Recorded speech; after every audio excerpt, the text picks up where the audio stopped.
여러분, 오늘 말씀은 의미 있는 인생에 대한 말씀인데요. 여러분, 사람은 누구나 다 의미 있게 살고 싶어 해요. 나는 그냥 이렇게 살래요, 그렇게 하는 사람 거의 없어요. 겉으로는 무심한 척하게 보여도 속으로는 나름 자기 삶이 의미 있게 살기를 바라며 사는 거죠. 그러면 의미 있는 인생이라는 건 무엇일까요? 어떤 사람은 성공에서 의미를 찾아요. 남들보다 더 높은 자리, 더 많은 성취, 더 큰 영향력, 이런 것에서 나는 의미 있게 살고 있어 라고 생각한다는 거죠. 또한 어떤 사람은 업적에서 의미를 찾아요. 내 이름을 남기고 기록을 남기고 세상에서 거창한 것을 발견하면서 자기 존재의 가치를 느끼는 거죠. 또한 어떤 분은 가족에서 의미를 찾아요. 내 가족을 위해 헌신하고 가족이 평안하면 그 속에서 행복감을 느끼는 거죠. 실제로 자녀들에게 왜 그렇게 공부하라고 하는 거예요? 그게 나름 의미 있는 인생인 것을 가르쳐 주기 위함이죠. 하지만 그 방식이 너무 잘못되었다는 거예요. 아이를 통해서 뭔가 이루려고 완전히 고압적인 자세로 아이가 상처를 받든 받지 않든 막 밀어붙이지 않습니까? 아침부터 새벽까지 공부시키면서 그게 널 위한 일이야 라면서 서로 원수가 되어버리는 거예요.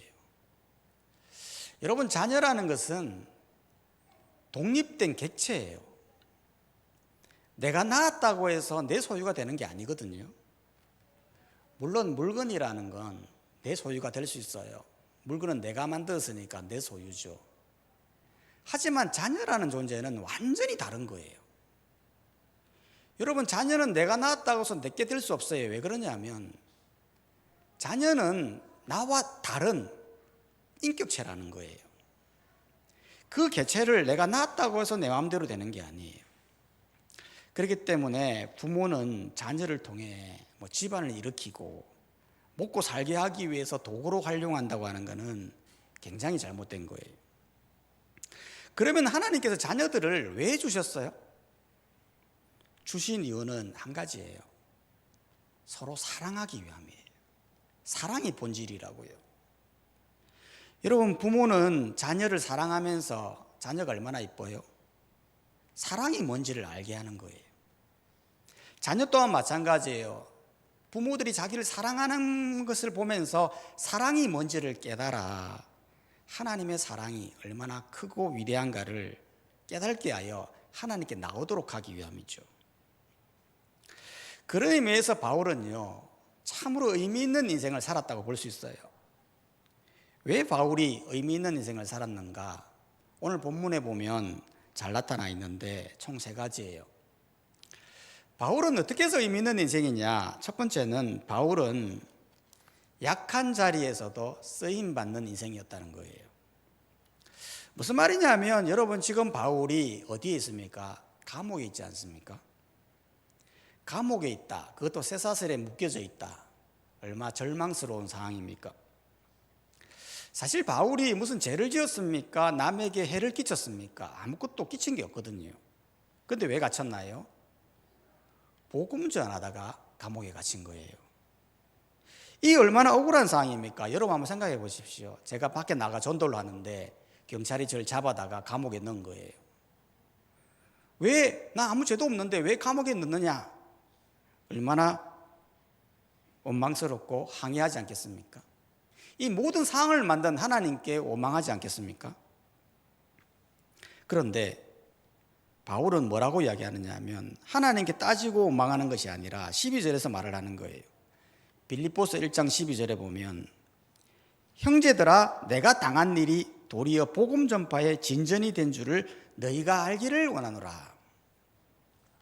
즉 내가 당한 일, 즉 복음 전한다고 이렇게 감옥 갇힌 일이 수치스럽고 부끄럽고 억울한 일이 아니라 도리어 복음 전파의 진전이 있었다는 거예요. 어떤 진전입니까? 13절이 말을 합니다. 빌립보서 1장 13절을 보면 이러므로 나의 매임이 그리스도 안에서 모든 시대 안과 그 밖의 모든 사람에게 나타났으니, 즉 자신이 감옥에 갇힘으로 인해서 그 시위대 안과 밖에 있는 모든 사람들이 복음을 접할 수 있었다는 거예요. 여러분, 이게 사실 엄청난 일 아니겠습니까? 당시 시위대 사람들이 어떤 사람들이냐면, 시위대는 아무나 되는 것이 아니라 로마 황제를 지키는 친위대예요. 가장 충성스럽고 힘이 센 로마 핵심 권력층이죠. 만약 바울이 이곳에 감옥에 갇히지 않았다면 이들에게 복음을 전할 수 있는 기회가 없는 거 아니겠습니까? 그런데 내가 감옥에 갇히니까 도리어 복음을 전할 수 있게 되어 복음 전파에 진전이 일어났다는 거예요. 사실 시위대가 복음을 받아들인다고 하는 것, 이게 쉬운 일이 아니에요. 왜냐하면 자기들은 나름 권력의 최상층에 있는 사람들이잖아요. 그런데 제수 한 명이, 그것도 쇠사슬에 묶인 남루한 한 사람이 복음을 전하는데 그 복음에 반응했다. 쉽지가 않죠. 어떻게 해서 반응했을까요? 그게 다 하나님의 역사인 거죠. 실제로 제수들은요, 이 권력자들의 눈을 쳐다볼 수가 없어요. 제수가 권력자의 눈을 쳐다본다? 그러면 죽임을 당할 수도 있어요. 그렇기 때문에 항상 제수는 고개를 조아리고 항상 불안해하며 눈동자는 흔들린단 말이에요. 그런데 시대가 볼 때 바울은 너무 다른 거예요. 자기가 강함에도 불구하고 전혀 두려워하지 않고 전혀 쫄지 않고 확신의 참모습으로 절대적인 안정감으로 복음을 전하더라는 겁니다. 그러니 바울 속에 있는 저 확신함이 뭘까 찾다가 결국 복음을 접하게 되고 복음의 진전이 일어나더라는 겁니다. 즉 약한 자리에서도 하나님께 쓰임받는 바울의 인생, 참으로 의미 있는 인생이라고 봐야 되는 것입니다. 실제로 바울인들 약한 자리에서 얼마든지 불평할 수 있는 거 아니겠습니까? 왜 하필 나냐고, 왜 하필 나만 복음 전하다가 갇히느냐고 낙담할 수 있는 거 아니겠습니까? 우리도 보면 약한 자리에 오면 불평하지 않습니까? 왜 나만 건강하지 못한지, 왜 나만 이렇게 고생하며 사는지, 왜 나만 이렇게 믿지 않는 가정에 태어나서 이렇게 홀로 믿는지 우리는 불평을 하죠. 그런데 그 약한 자리를 불평만 하지 말고 복음 전파의 진전으로 한번 삼아보라는 거예요. 내가 결국 그 자리에 있는 건 진전을 이루기 위한 목적이거든요. 내게 불신 아내가 있습니다. 내가 그 자리에 왜 있습니까? 복음을 진전시키라는 거예요. 마치 엄청난 시위대가 변화하듯 아내의 불신이 엄청난다 할지라도 그걸 불평하기보다는 복음의 진전을 이룰 수 있는 기회가 생긴 거라는 거예요. 내가 직장에 들어갔는데 아무도 믿는 사람이 없어요. 왜 나는 이 직장에 믿는 사람이 한 명도 없나? 그렇게 불평하기보다 기회가 생긴 거죠. 이 많은 사람들에게 복음의 진전을 이룰 수 있는 기회가 생긴 것입니다. 내가 직장에 들어갔는데 모든 사람들이 다 믿고 있어요. 그러면 믿음의 성숙은 이룰지 몰라도 복음 전파의 진전은 이룰 수 없는 거 아니겠습니까? 왜 나만 불신자 가정에 태어났는가? 남들은 다 믿는 가정에 태어나 저렇게 행복한 것 같은데 왜 나만 불신 가정에 태어났는가? 그 이유는 다른 게 아니에요. 복음 전파의 진전을 이루라는 거예요. 저도 처음 교회를 나갔을 때 교회 나가보니까요, 믿는 사람들이 너무 많더라고요. 장로님, 권사님, 자녀들, 손자, 손녀들 다 믿는 가정들이 많더라고요. 너무 부러운 거예요. 근데 집에만 오면 나만 믿고 있는 거예요. 나만 핍박받는 거예요. 처음에는 너무 고통스러웠어요. 그런데 시간이 지나니까 복음의 진전이 일어나는 거예요. 저도 믿고 엄마도 믿고 아버지도 믿고 동생도 교회 나가고 신지 집안이 서서히 믿기 시작하더라고요. 그때 제가 깨달았어요. 약한 자리는 불평의 자리가 아니라 복음 전파의 진전을 이룰 수 있는 기회의 장이로구나 라는 것을 제가 깨닫게 되어 같은 것입니다. 여러분 혹시 약한 자리에 있습니까? 그 약한 자리에서 불평만 하고 있지 않습니까? 이거를 다르게 생각하셔야 돼요. 내가 그 약한 자리에서 복음 전파의 진전을 이룰 수 있는 엄청난 기회의 자리가 왔구나 라고 생각하시고 그곳에서 복음의 진전을 이루는 의미 있는 인생을 살아가는 성도님들이 되시기를 주의 이름으로 축복합니다. 두 번째로 의미 있는 인생은 뭐냐면 불완전해도 전진하는 인생이라는 거예요. 여러분 바울은 앞서 자신이 감옥에 있음으로 말미암아 시위대가 변했다고 말하고 있지 않습니까? 그런데 여기에서 한 가지 더 변한 게 있었어요. 그게 뭐였냐면 14절 말씀인데요. 빌립보서 1장 14절에 보면 형제 중 다수가 나의 매임으로 말미암아 주 안에서 신뢰함으로 겁없이 하나님 말씀을 더욱 담대히 전하게 되었느니라. 즉 바울이 갇히니까요 밖에 있는 믿는 사람들이 하나님 말씀을 더 겁없이 전했다 그 말이에요. 여러분 실제로도 그렇지 않습니까? 누군가가 사랑하는 사람이 아무 죄 없이 감옥에 갇혔어요. 그럼 어떤 마음이 들겠어요? 야 어떻게 감옥에 죄 없는 사람을 가둬놓을 수가 있냐 라면서 변호사를 고용하고 진정서를 넣고 뭐 그렇게 하지 않겠습니까? 마찬가지였다는 거예요. 바울이 죄 없이 감옥에 갇히니까요 밖에 있던 사람들은 이참에 우리 더 하나님 말씀을 전하자 라면서 힘있게 담대히 복음을 전했다는 거예요. 여러분 이럴 때 하나님 역사의 힘이 크지 않습니까?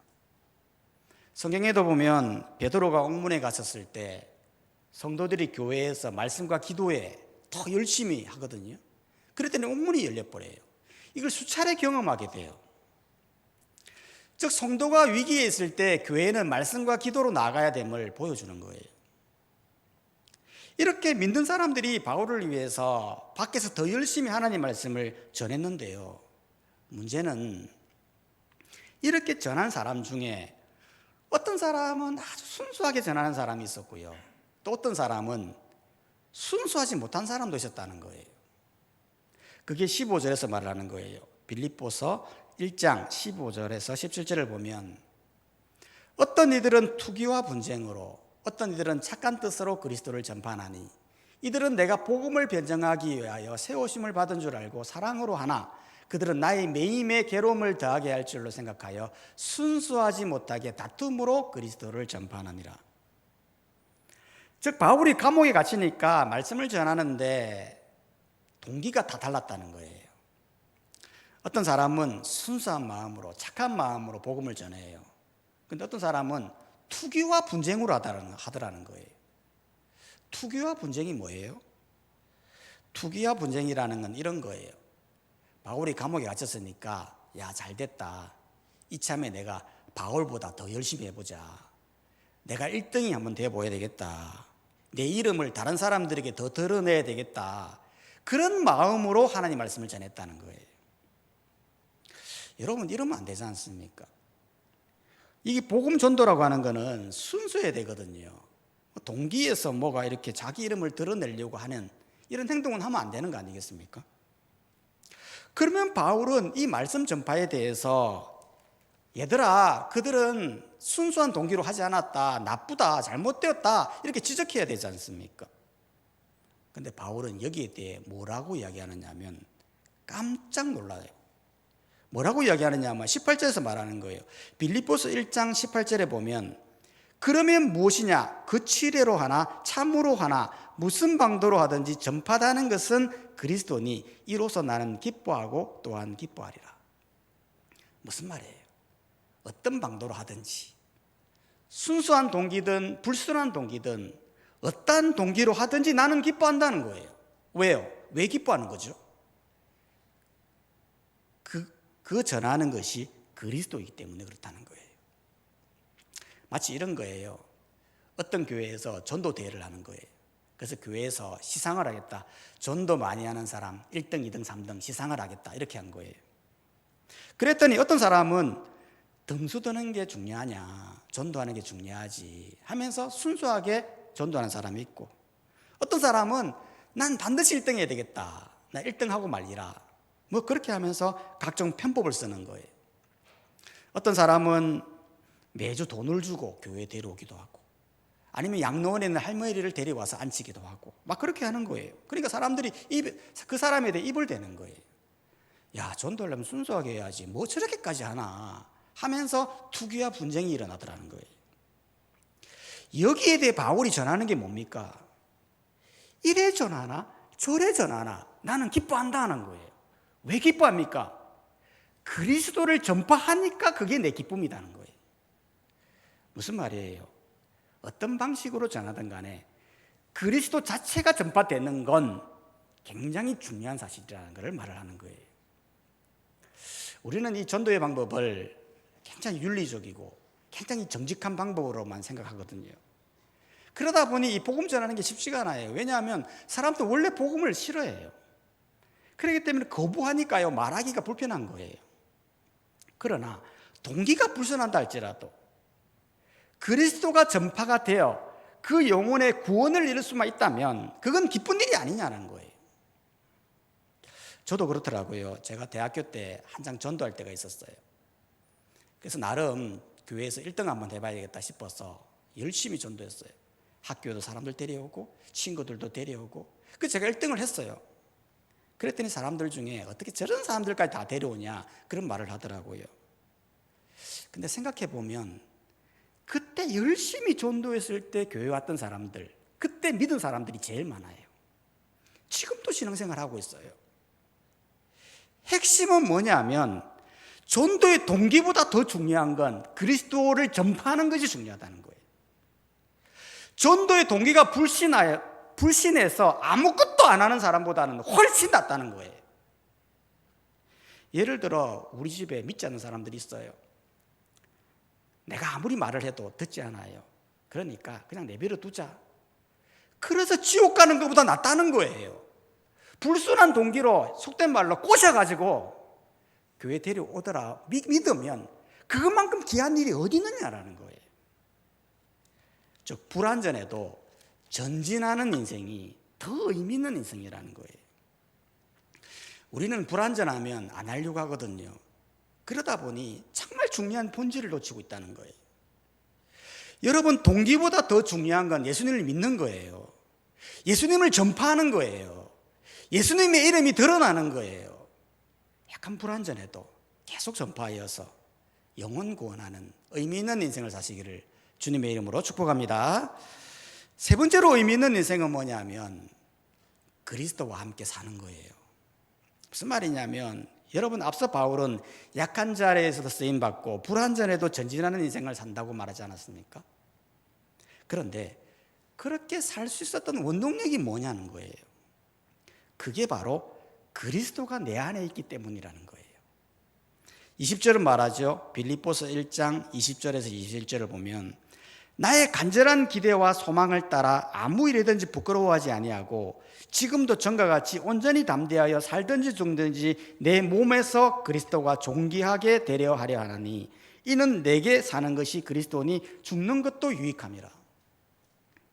즉 내가 어떤 일에도 부끄러워하지 않고 전진할 수 있는 인생을 살아갈 수 있었던 이 원동력은 그리스도가 내 안에 있었기 때문이라는 거예요. 여러분, 실제로 바울은 지금 생사의 갈림길에 있지 않습니까? 지금 로마 황제의 판결을 기다리고 있어요. 죽느냐 사느냐를 결정하는 이 시기예요. 바울인들 두렵지 않겠습니까? 그럼에도 불구하고 바울은 전혀 두려워하지 않는 거예요. 죽든지 살든지 관계없고 오히려 죽는 것도 내게 유익하다는 거예요. 왜 그런 거예요? 내 안에 그리스도가 있기 때문에. 바울이 이끌어가는 핵심 사상이 바로 여기에 있는 거예요. 여러분, 내 안에 그리스도가 있기 때문에 사는 것도 의미가 있고 죽는 것도 의미가 있어요. 사는 것이 왜 의미가 있습니까? 그리스도가 내 안에 있기 때문에 환경 바라보지 않고 사람 눈치 보지 아니하고 전진할 수 있는 인생을 살 수 있으니까 좋은 것이고요. 그리스도가 내 안에 있어서 죽는 것도 유익이에요. 왜 죽는 것도 유익이냐? 그리스도가 내 안에 있기 때문에 그분의 손 안에 있는 게 아니겠습니까? 그러니 내가 죽어도 그리스도에 붙들려 하나님 나라의 영원히 살 수 있기 때문에 죽는 것도 의미가 있는 거예요. 많은 사람들이 이 사실을 잘 몰라요. 그냥 이 땅의 삶이 다인 줄 알아요. 그래서 이 땅에서 어떻게든 간에 높아지려고 해요. 남이 몇십억을 벌었더라 하면 부러워해요. 누군가가 판검사나 의사가 되었다고 하면 부러워해요. 공직에 올랐다고 하면 대단하다고 말해요. 우리 자식이 사업에 성공해서 돈을 많이 벌면 부러워해요. 그런데 그 인생이 완성이 된 게 아니에요, 여러분. 물론 성실하게 일해서 노력해서 얻은 결과는 귀한 일이에요. 그러나 문제의 핵심은 그리스도가 그 안에 있느냐라는 거예요. 그 안에 그리스도 없는 인생은 사는 것도 의미 없고 죽는 것도 의미가 없어요. 왜냐하면 아들이 있는 자에게 생명이 있고 아들이 없는 자에게는 생명이 없다고 했어요. 그리스도 하나님의 아들, 그 예수의 생명이 없으면 나중에 죽으면요, 지금 모아놨던 모든 것이 다 도루묵이 되는 거예요. 그렇기 때문에 의미 있는 인생을 살기 위해서 가장 필요한 게 뭡니까? 그리스도를 내 안에 모시는 거예요. 그리스도는 어떻게 내 안에 모십니까? 그리스도를 모신다고 하는 것은 막연히 종교적인 감정을 가지는 게 아니에요. 교회에 오는 것만으로 되는 게 아니에요. 직분을 가졌다고 해서 되는 게 아니에요. 성경은 분명히 말했어요. 영접하는 자, 곧 그 이름을 믿는 자들에게는 하나님의 자녀가 되는 권세를 주셨으니 라고 말하고 있어요. 그리스도를 모신다고 하는 것은 예수 그리스도를 구주로 영접하는 거예요. 내 마음에 인정하는 거예요. 그걸 입을 통해 고백하는 거예요.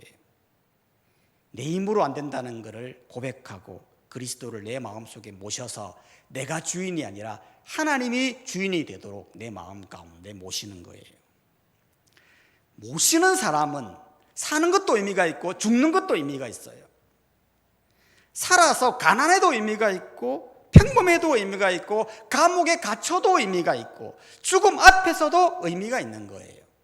반대로 그리스도가 내 안에 없으면 사는 것도 의미가 없고 평범해도 의미가 없고 성공해도 의미가 없고 이 땅에 자기 이름을 아무리 날린다 하더라도 의미가 없다는 거예요. 그렇기 때문에 우리는 의미 있는 인생을 살기 위해서 반드시 해야 될 일은 그리스도를 모시는 거예요. 그래야 약한 곳에서도 쓰임받고 불완전해도 전진할 수 있는 의미 있는 인생을 살아갈 수 있다는 것입니다. 그렇게 예수님을 잘 모시고 참으로 의미 있는 인생 살아가는 성도님들이 되시기를 주의 이름으로 축복합니다. 이 시간 다 함께 찬